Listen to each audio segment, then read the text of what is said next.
A'udzubillahi minasyaitonirrajim. Bismillahirrahmanirrahim. Assalamualaikum warahmatullahi wabarakatuh. Alhamdulillahi rabbil alamin. Wassalatu wassalamu ala sayyidina Muhammad as-sadiqil wa'dil amin. Wa ala alihi wa ashabihi wa man tabi'ahum bi ihsanin ila yaumiddin. Allahumma alimna ma yanfa'una wanfa'na bima 'allamtana wa zidna ilman ya karim. Amma ba'd. Kaum muslimin, kaum muslimat dimanapun berada, ke saudara-saudari yang mendengarkan rekaman ini, semoga selalu dalam lindungan Allah Subhanahu wa taala, khususnya jamaah ibu-ibu kajian Senin Rabu Tajul Waqar Kauman yang dirahmati dan dilindungi oleh Allah Subhanahu wa taala. Alhamdulillah, kita tidak henti-henti bersyukur kepada Allah.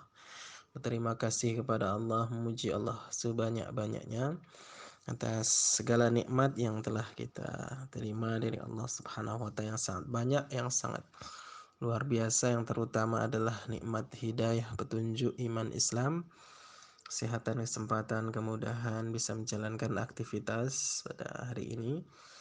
Dan mudah-mudahan kita juga tetap mendapatkan fadilah, keutamaan, pahala dari thalabul ilmi, menuntut ilmu, mendengarkan kajian ini, insyaallah. Amin, Allahumma amin. Salawat dan salam marilah kita hadiahkan kepada beliau junjungan kita Nabi Muhammad sallallahu alaihi wasallam. Ini melanjutkan kajian Minhajul Abidin karena tertunda sekian lama. Terakhir kajian Minhajul Abidin di Tajul Waqar adalah tanggal 9 November yang disiarkan langsung di Facebook. Alhamdulillah, insyaallah kita lanjutkan lagi. Mungkin walaupun tidak bisa kajian secara langsung, secara offline, kita akan tetap lanjutkan setiap minggunya nanti, setiap Seninnya di kajian online dengan melalui rekaman, lanjutkan bacaan kitab Minhajul Abidin, kitab petunjuk pedoman bagi seorang ahli ibadah atau orang yang ingin takarub, mendekat kepada Allah, ingin ibadah dengan sebaik-baiknya, ingin ikhlas, ingin khusyuk, ingin konsentrasi, fokus total hanya kepada Allah.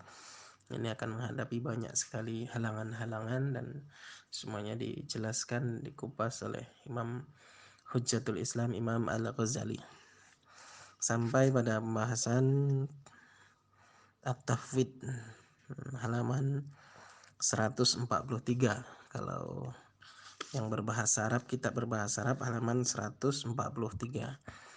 Untuk terjemah, ini saya kirimkan di langsung, yang kemarin juga sudah saya sampaikan melalui kitab PDF. Ini terjemahan kitab Minhajul Abidin halaman 283. Jadi bisa dibuka PDF-nya, terjemahan bahasa Indonesia kitab Minhajul Abidin halaman 283. Tafwid, judulnya Tafwid. Imam Ghazali mengatakan, amma tafwid fata'ammal fihi aslaini. Mengenai masalah tafwid, apa itu tafwid? Menyerahkan urusan sepenuhnya kepada Allah. Tawakal, mirip dengan tawakal. Terdapat dua prinsip, dua pondasi, dua dasar yang harus diperhatikan, yang harus kita renungkan, yang harus kita sadari. Kenapa harus tafwid? Ahaduhuma annaka ta'lam annal ikhtiyar la yasluhu illa liman kana aliman bil umur bi jami'i jihatiha wa zahiriha wa batiniha wa haluha wa aqibatuha, wa illa fala ya'man an yakhtara al halak wal fasad ala ma fihi al khair was salah.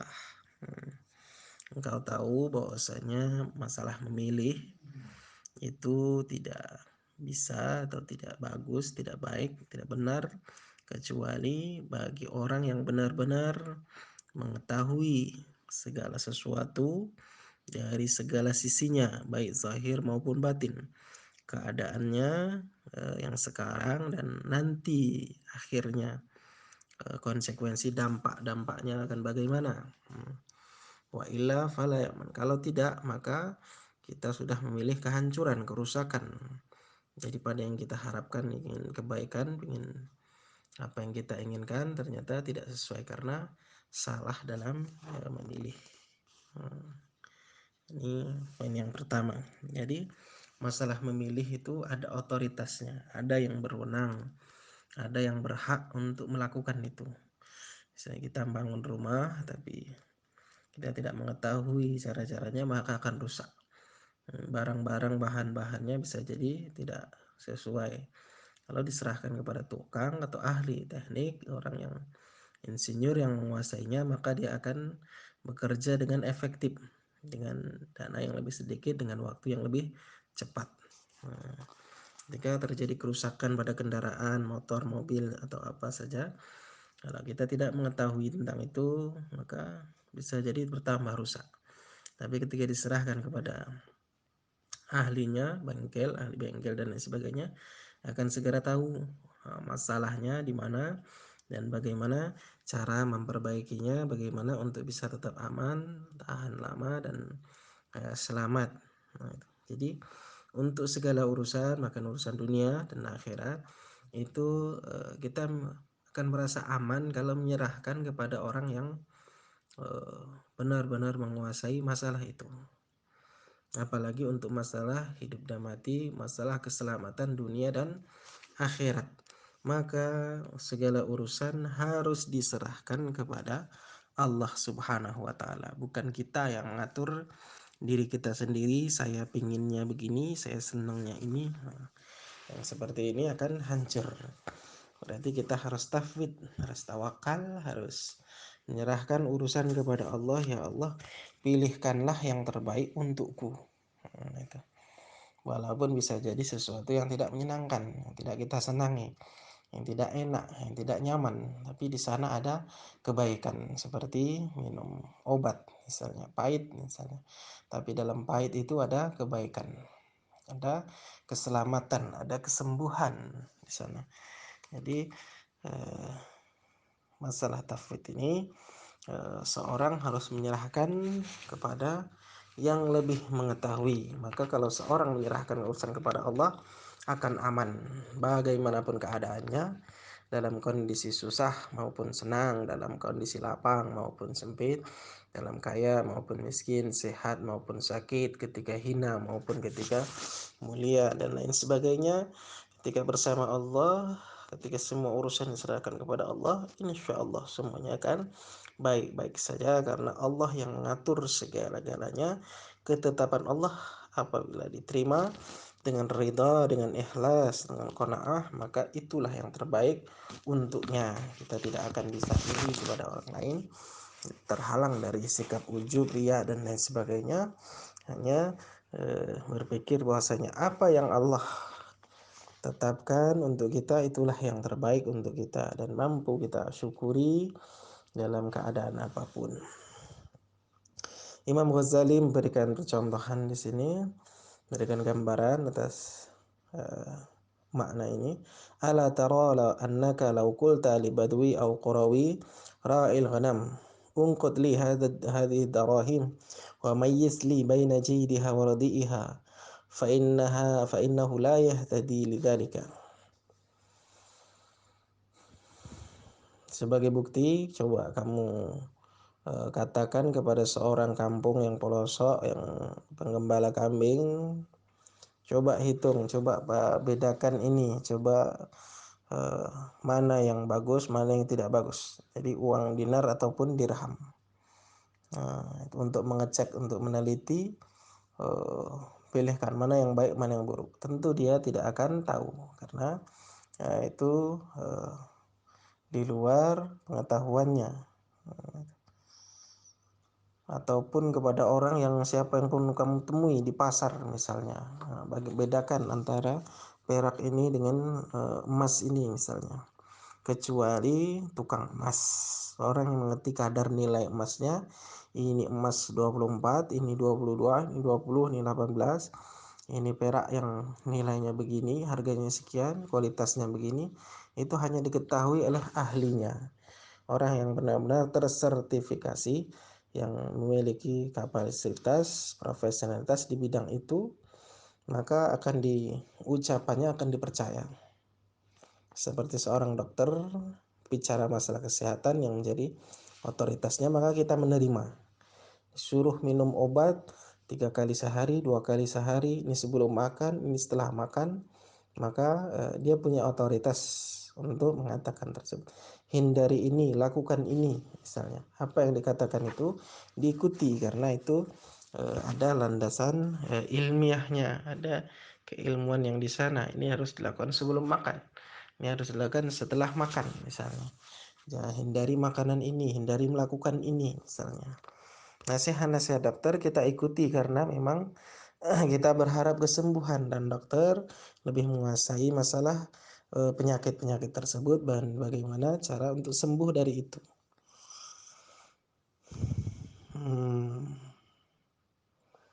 وما فيها من خواص والأسرار هذا العلم المحيط بالأمور من جميع الوجوه لا يصل إلى ربنا. Maka pengetahuan mengenai segala sesuatu, urusan duniawi kita dan urusan akhirat kita, tidak ada yang mengetahui kecuali Allah, Tuhan semesta alam.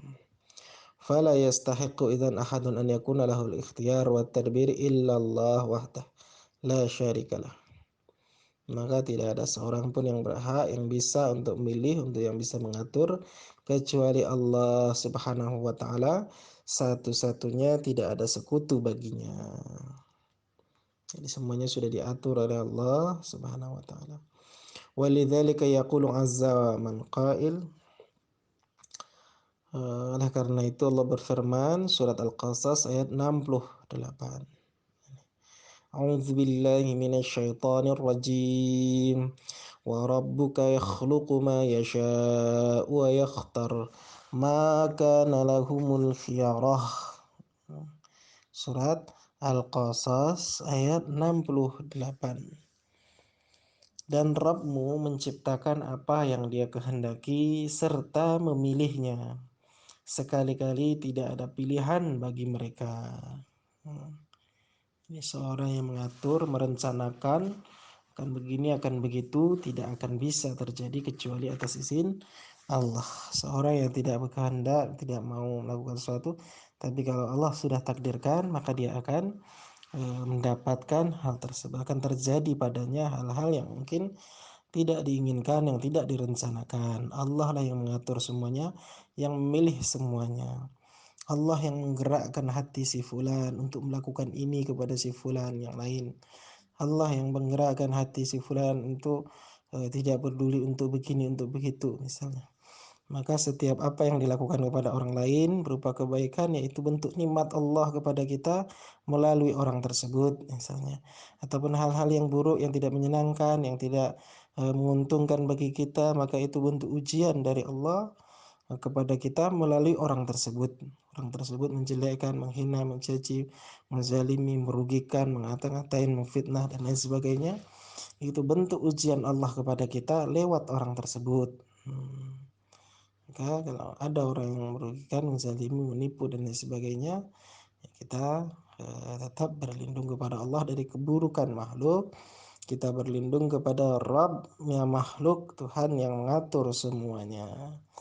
Dan juga kita tidak boleh terpedaya lengah kalau menerima kebaikan, maka kita taat total kepada orang tersebut seolah-olah dialah yang tidak, kita berterima kasih kepada manusia, tapi yang lebih utama adalah bersyukur kepada Allah Subhanahu wa taala yang telah memberikan nikmatnya melalui orang tersebut. Misalnya orang yang memberikan jadi jalan sebab kebaikan kepada kita dari awal sebelum kita lahir, dialah ibu kita, ayah dan ibu, orang tua yang memiliki jasa yang sangat besar.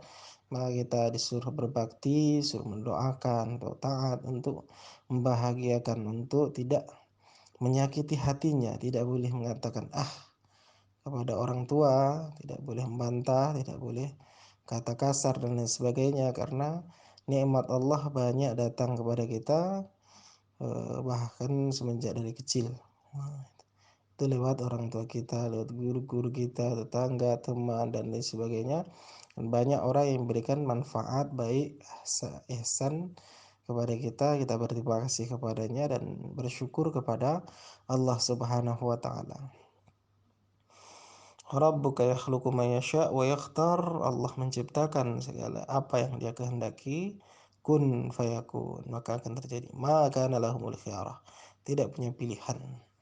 Orang berencana membunuh Nabi Muhammad, maka tidak berhasil rencana tersebut walaupun sudah disusun dengan sangat detail, dengan segala fasilitas dan sarana yang sangat luar biasa, gagal. Usaha Fir'aun untuk membunuh Musa gagal. Usaha-usaha orang-orang kafir untuk memadamkan cahaya Allah tidak bisa. Yuriduna lidfi'u nurallah, mereka berusaha memadamkan cahaya dakwah, cahaya Islam, cahaya kebenaran, tapi Allah lah mutimmu nuri, Allah yang menyempurnakan cahaya iman, cahaya kebenaran memenuhi dunia. Ayat yang selanjutnya surat An-Naml ayat 74. Wa inna rabbaka laya'lamu ma tukinnu suduruhum wa ma yu'linun. Ini surat An-Naml ayat 74. Dan Rabbmu mengetahui apa yang disembunyikan dalam dada mereka serta apa yang mereka nyatakan. Allah mengetahui apa yang dalam hati. Kita tidak mengetahui apa yang ada dalam hati orang lain. Kita hanya mengetahui dari sikapnya, dari perbuatannya, dari tindakannya, dari ucapannya.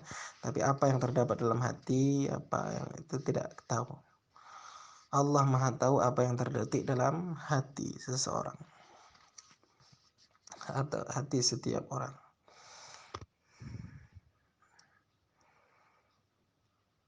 Ini diceritakan masih tentang tafwid, masih tentang menyerahkan urusan kepada Allah.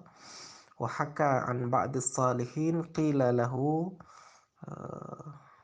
min qibalillahi ta'ala sal tu'ta wa kana muwaffiqan faqal in aliman bi jami'i wujuh yaqulu jahilin min jami'il wujuh sal tu'ta ay syai'in a'lamu madha yasluhu li fas'aluhu walakin ikhtar anta li hadhihi.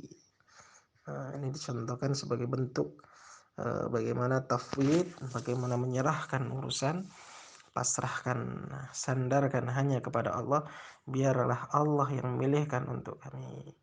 Sahkan seorang yang saleh Allah merintahkan kepadanya untuk berdoa. Dia itu mustajabkan doanya, mau minta apa, ibaratnya dikasih cek kosong, tulis saja mau apa, dikasih oleh Allah. Sal tu'ta, mintalah maka kamu akan diberi. Maka karena dia seorang alim, orang yang bukan orang yang tamak, yang memanfaatkan kesempatan, akan minta apa yang jadi keinginan hawa nafsunya, yang barangkali malah merusak, malah menghancurkan. Ini seorang yang dikasih kesempatan mau minta apa? Pertanyaan terbuka, kesempatan yang sangat luar biasa. Tapi dia berkata, ya Allah, Engkau maha mengetahui segala sesuatu. Sedangkan aku orang yang bodoh, tidak mengetahui apapun.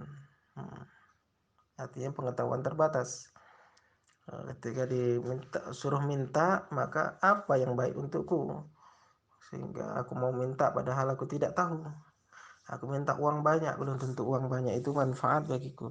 Aku minta jabatan, belum tentu jabatan baik bagiku. Aku minta keluarga yang besar, anak istri yang banyak misalnya, belum tentu manfaat bagiku. Aku minta ilmu yang banyak, belum tentu ilmu menyelamatkanku. Aku minta ini itu dan lain sebagainya, hal-hal yang belum tentu ada maslahat kebaikan kepada kita, bisa jadi malah merusak, menghancurkan, melalaikan, menjauhkan kita dari Allah Subhanahu wa taala. Maka orang alim ini dikasih kesempatan tidak mau, justru lakin ikhtaran tadi, ya Allah pilihkanlah yang untukku. Jadi pilihan yang terbaik adalah tidak memilih. Pilihan yang terbaik adalah tidak memilih.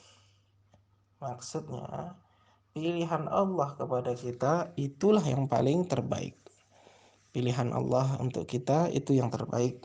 Apa pilihan Allah? Allah senang kepada orang yang salat, maka laksanakan salat. Allah senang kepada orang yang bertaubat, maka kita bertaubat. Allah senang kepada orang yang berbuat baik, maka kita berbuat. Allah senang melakukan kepada orang yang begini, kita melakukan. Apa saja yang disenangi Allah kita lakukan, itulah yang menjadi pilihan. Maka kita tidak punya pilihan kecuali apa yang jadi pilihan Allah. Allah memilihkan. Allah senang kepada orang yang menuntut ilmu, orang yang belajar, orang yang mendengar, orang yang menyibukkan dalam ilmu, maka kita berusaha masuk dalam golongan orang yang selalu menuntut ilmu. Allah senang kepada orang yang berzikir, kita berzikir. Allah senang kepada orang yang sedekah, kita sedekah. Allah senang kepada orang yang salat, orang yang melakukan ini, orang yang begitu dan lain sebagainya. Maka kita masuk di sana. Jadi kita melakukan itu bukan karena hawa nafsu keinginan kita sendiri, tapi bentuk taat kepada Allah, bentuk tunduk kepada Allah, berusaha menjalankan perintah Allah. Nah, itulah yang paling terbaik. Fahadi itu dengan itu. Artinya puncak dari seseorang yang menghamba kepada Allah, ubudiyah, kehinaan, penghambaan, tunduk, merendahkan diri, pasrah, bersandar hanya kepada Allah, mau diatur oleh Allah, mau disuruh oleh Allah, ikut aturan Allah Subhanahu wa taala, tidak memilih untuk dirinya sendiri, tidak mungkin bisa membandingkan dirinya kepada orang lain, iri terhadap nikmat orang lain, merasa senang dengan kegembiraan, kesedihan orang lain, tidak mungkin. Karena berusaha untuk mengikuti apa saja yang menjadi ketetapan pilihan Allah untuknya. Perintahkan untuk ini apa, maka wali Allah sangat banyak sekali tersebar dalam kondisi yang mungkin tidak bisa dikenali manusia, mastur, tersembunyi, khafi. Bisa jadi orang yang hina, rendah di muka manusia, di depan manusia, kan tetapi nilainya sangat tinggi di sisi Allah.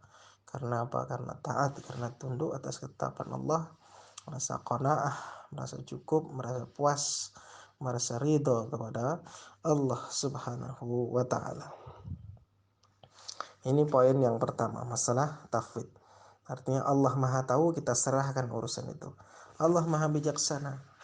Allah Maha bijaksana. Kalau urusan kita serahkan kepada orang yang menguasai dalam bidang itu, maka kita merasa aman. Kita merasa aman. Apalagi kita serahkan urusan kita kepada Allah, maka semuanya insya Allah akan baik-baik saja. Khair. Poin yang kedua, Imam Ghazali menyebutkan, poin yang kedua adalah ma taqulu law anna rajulan qala laka ana aqumu bi jami'i umurika wa dabbiru jami'a ma tahtaju ilaihi min masalihika fawwid al-amra kullahu ilayya واشتغل أنت بشأنك الذي يعينك وهو عندك عالم أهل زمانك وأحكامهم وأقوامهم وأرحمهم وأتقاهم وأصدقهم وأوفاهم ألست تغتنم ذلك وتعد أعظم نعمة وتمتن منه أكبر منه وتقدم له أوفر شكر وأجمل ثناء ثم إذا اختار لك شيئا لا تعرف وجه الصلاة فيه فلا تجزر ذلك بل تثق وتطمئن إلى تدبيره وتعلم أنه لا يختار لك إلا ما هو الخير وما ينظر لك إلا الصلاح كيفما كان بعدما وكلت أمر إليه وضمن ذلك.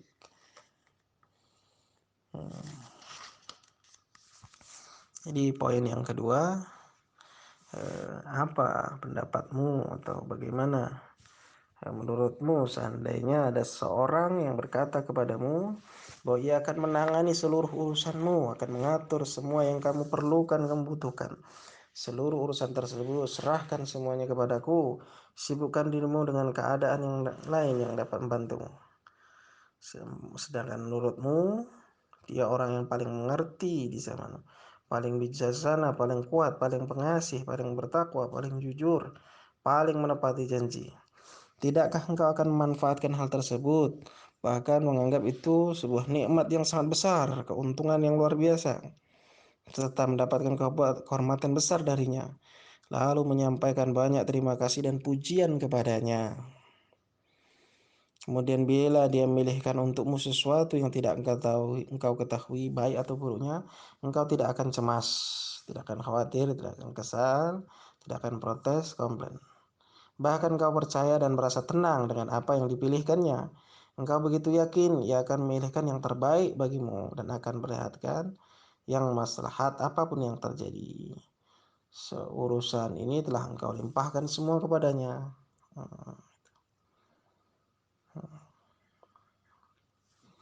Jadi poin yang kedua seperti itu, tentang orang yang benar-benar mengetahui semuanya. Ketika dia mengurusi urusanmu, kau akan merasa beruntung dan terima kasih. Apapun yang dipilihkan untukmu, kau akan terima dengan sukarela, dengan senang hati, karena semuanya itu pasti baik. Fama laka izan la tufawwid al-umur ila rabbil alamin. Kenapa engkau tidak menyerahkan urusan kepada Allah Tuhan semesta alam? Wa huwa alladhi yudabbiru al-amra kullahu minas sama'i ilal ardh. Allah lah yang mengatur, menetapkan semua urusan dari langit ke bumi. Allah Maha tahu dari segala orang yang tahu. Allah Maha kuasa dari segala yang berkuasa. Allah Maha pengasih dari segala yang pengasih. Allah Maha kaya dari segala orang yang kaya. Liyakhtar laka bilatif ilmihi wa husni tadbirihi ma lam yablughu ilmuka wa la yudrikhu fahmuka. Supaya Allah memilihkan untukmu dengan kelembutan pengetahuannya dan kebaikan pengaturannya yang tidak sampai ilmu pengetahuanmu kepadanya, bahkan pahamanmu tidak akan bisa mencernanya. Washtagil anta bisya'nika alladhi yu'inuka fi aqibatik. Maka sibukkanlah dirimu pada hal-hal yang menyebabkan akhirmu menjadi baik. Wa idza ikhtara laka amran la ta'lamu wajhu sirrihi radita bidzalika wa tma'anta ilaihi kaifa makan huwa salah wal khair fata'ammal rasyidan insyaallah ta'ala wa billah subhanahu wa ta'ala taufiq. Maka kalau keadaannya seperti itu, maka apapun yang dipilihkan oleh Allah untukmu, padahal engkau belum tahu akibatnya, rahasianya, bagaimana dampak konsekuensinya, engkau akan tetap ridha, akan tetap bisa pasrah, ikhlas, rela menerimanya, karena engkau yakin apa yang diberikan semuanya itu khair, semua itu baik. Walaupun dalam wujud yang tidak menyenangkan, yang tidak menyenangkan, berupa kesusahan, kesulitan, bencana, kesempitan, kegagalan, hal-hal yang suatu yang tidak enak misalnya. Tetapi bisa jadi di sana banyak hikmah yang luar biasa, yang memang itu yang paling pantas, yang paling layak, yang paling tepat, cocok, sesuai untuk kita. Fata'ammal rasyidan insyaallah ta'ala billah subhanahu wa ta'ala. Maka renungkanlah supaya engkau beruntung, supaya mendapatkan petunjuk, kemudahan dari Allah subhanahu wa ta'ala. Ini dua poin, dua prinsip atau dua alasan kenapa kita harus tafwid yang dijelaskan oleh Imam Ghazali. Juga diberikan gambaran atau contoh kenapa kita harus tafwid, tawakal kepada Allah. Banyak sekali ayat-ayat yang memuji orang-orang yang bertawakal. Ufawwidu amri ilallah. Ada ayat Al-Quran yang bunyi ufawwidu amri ilallah. Aku menyerahkan urusanku kepada Allah. Jadi sangat beruntung orang yang bersandar, orang yang menyerahkan segala urusannya hanya kepada Allah, berlepas dari ikhtiar rencana dirinya sendiri. Kita merencanakan, tapi semuanya diserahkan kepada ketetapan Allah Subhanahu wa taala, ridha atas segala pembagian dan pengaturannya. Itulah orang-orang yang selamat, orang yang beruntung, orang yang bahagia, yang sejahtera dunia dan akhirat. Insyaallah. Mudah-mudahan apa yang kita pelajari bermanfaat. Insyaallah kita lanjutkan di minggu yang akan datang tentang masalah ridho. Kelanjutannya masalah sabar dan ridho insyaallah. Kita tutup dengan doa auzubillahi minasyaitonirrajim. Bismillahirrahmanirrahim. Alhamdulillahirabbil alamin wa afdhalus salatu wa atamut taslim ala sayyidina Muhammad wa ala alihi wa sahbihi wa barik wa sallim.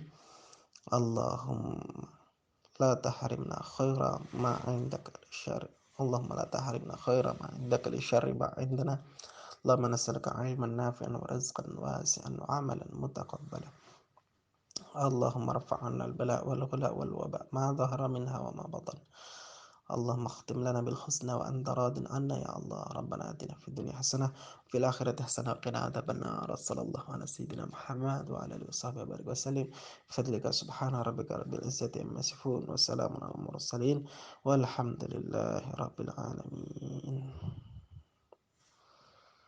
Assalamualaikum warahmatullahi wabarakatuh.